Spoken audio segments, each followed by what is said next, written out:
لاحظ حاجة غريبة قبل المغرب واللي حصل بعد كده فاجئه أكتر. قبل المغرب الشوارع في مصر عندنا بتتحول، ناس بتوزع تمر، السفرة بتتفرش في وسط الشارع وكل الناس مستعدة للفطار. لكن أوليفر فضل مستغرب شوية. Okay, hold on. Why are people setting up tables in the middle of the street? That's Mawa'id al-Rahman, free iftar for anyone who needs it. That's amazing.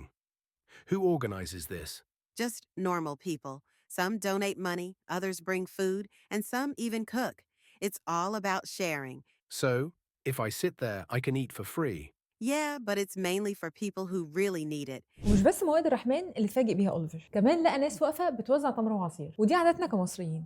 وهو كان مستغرب جدا، واللي فاجئ أوليفر أكتر إن لقى حد بيقرب منه بيديله كيس تمر وكوباية عصير. Got it. But wait, why are people handing out dates and juice? That's for anyone stuck outside at iftar time. No one stays hungry in Ramadan. Here, take this. Ramadan Kareem. Wow, thanks. You know what? Next time I want to help too. أوليفر حس قد إيه الكرم في رمضان مش مجرد كلام، وإن الأفعال دي كلها طالعة بمنتهى الحب، ودي أصلا عادات المصريين. عزيزي الواتشر، عزيزاتي واتشرايا، عمرك وقفت في الشارع فعلا وزعت أكل في رمضان؟ وبالحق قبل ما أنسى، هي سمبوسة ولا سمبوسك؟